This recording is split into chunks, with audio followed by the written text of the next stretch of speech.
The real reason South Africa took Israel to the International Court of Justice is exposed. From the moment the case was announced and throughout the proceedings at The Hague, the media couldn't stop talking about it. But now that the truth is out, silence. It wasn't South Africa's idea to sue Israel at the ICJ.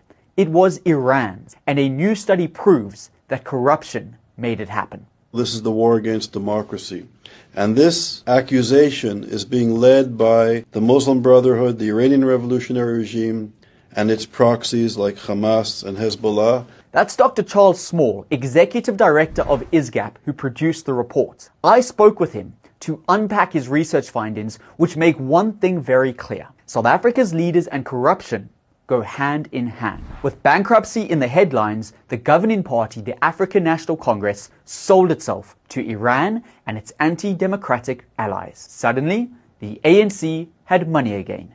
But no one's asking how. Suddenly, their debt was mysteriously, and it's still mysteriously, paid off. Money came in from outside sources. While Iranian funds were paying off the ANC debt, meetings were taking place behind the scenes. At the same time, the Foreign Minister Pandor went on a grand tour and went to Iran and went to Qatar for high-level meetings.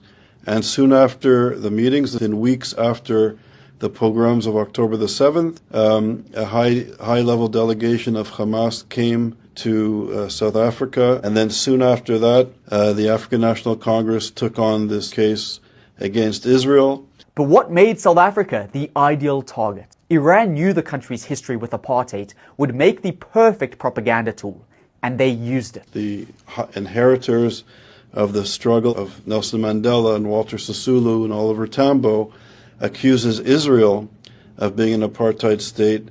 It had an impact in terms of propaganda. With these findings, the context of the case and the real objective becomes very clear. But what we've done in our report is unpack these unholy alliances that the ANC has now forged with radical, anti-democratic Islamist, not Muslim, but political Islamist entities that call for the destruction of democracy. The media have failed to expose the truth. Iran has exploited South Africa and international institutions, making ANC leaders its puppets. This manipulation is another front in Iran's war against Israel, and the world deserves to know.